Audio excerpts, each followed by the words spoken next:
अच्छा जी, नेक्स्ट हम लोग ऑक्सीडेशन और रिडक्शन को एक और तरीके से डिफ़ाइन करने की कोशिश करते हैं और ये टॉपिक भी आपकी बुक में मौजूद है इन टर्म्स ऑफ लॉस और गेन ऑफ इलेक्ट्रॉन्स। ऑक्सीडेशन और reduction in term of loss और गेन ऑफ इलेक्ट्रॉन्स, ये भी आपकी बुक में मौजूद है जी। तो अगर गौर से देखें तो यहाँ पर आपके पास कॉपर मेटल है और ये ऑक्सीजन है जी, ये नॉन मेटल है।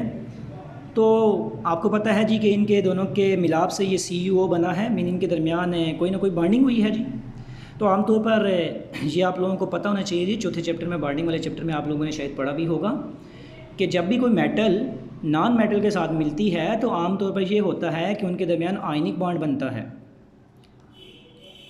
उनके दरमियान क्या बनता है? आयनिक बॉन्ड बनता है। मीन ये CuO में आयनिक बॉन्ड एग्जिस्ट कर रहा है।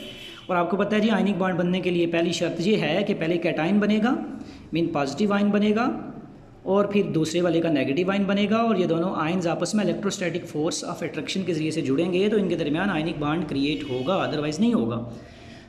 तो आमतौर पर ऐसा होता है जी कि जो मेटल होती है वो इलेक्ट्रॉन छोड़ के कैटाइन बना देती है, मीन पॉजिटिव आयन बना देती है, और जो नॉन मेटल होती है वो इलेक्ट्रॉन लेके एनाइन बना देती है।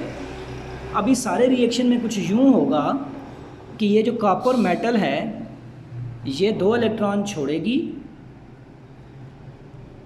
और इसमें कन्वर्ट हो जाएगी, और ये जो ऑक्सीजन है, अब ये चूँकि 2 कॉपर के एटम थे इसलिए एक ने 2 छोड़े तो 2 ने 4 मिला के टोटल 4 इलेक्ट्रॉन बन गए।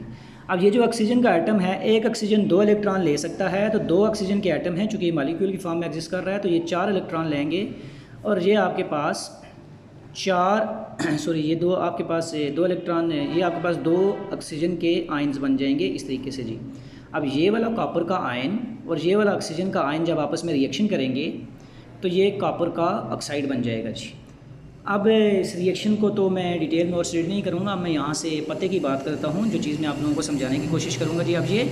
अब इस रिएक्शन में देखें कि कॉपर ने इलेक्ट्रॉन छोड़े, ठीक है, और ऑक्सीजन ने इलेक्ट्रॉन लिए।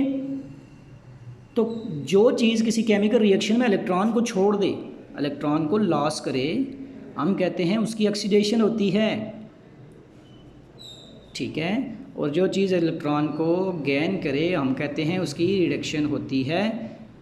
तो इन टर्म ऑफ इलेक्ट्रॉन्स हम लोग ऑक्सीडेशन और रिडक्शन को यूँ डिफ़ाइन कर सकते हैं कि कोई चीज़, कोई भी सब्सटेंस, कोई भी मेटल, या जो भी आप कह सकते हैं कोई भी रिएक्टेंट जो रिएक्शन में हिस्सा ले रहा है, अगर वो रिएक्शन के दौरान इलेक्ट्रॉन्स को छोड़ दे तो उसको आप लोग ऑक्सीडेशन कहेंगे, और इलेक्ट्रॉन्स को अगर ले ले तो उसको रिडक्शन कहेंगे जी। अब चलिए जी बुक की तरफ, इस टॉपिक को थोड़ा सा मैं आपको बता देता हूँ कि जी कि यहाँ कहाँ पर है। आप इंशाल्लाह इसको पढ़ेंगे तो उम्मीद है कि ये कंसेप्ट आप लोगों के आराम से क्लियर हो जाएंगे जी। ये बुक है जी आपके पास, पेज नंबर 128 के ऊपर ये मौजूद है, oxidation and reduction in terms of loss और गेन ऑफ इलेक्ट्रॉन। तो ये लिखा हुआ process that involve the loss of electrons bye an element is called oxidation, a process that involves the gain of electron by a substance is called reduction. इसने बहुत सारी examples यहाँ पर लिखी हुई। ये कहता है जैसे ये सोडियम है तो ये इलेक्ट्रॉन छोड़ के सोडियम का आयन बनेगा, इसी तरह से एक कैल्शियम है, ये कैल्शियम का आयन बनेगा, तो इन दोनों की ऑक्सीडेशन हो गई है चूँकि इन्होंने इलेक्ट्रॉन्स छोड़े हैं। ये दोनों मेटल्स हैं जी, आप अगर गौर से देखें तो ये वाज़ेह हो रहा है कि मेटल्स ये इलेक्ट्रॉन छोड़ती हैं।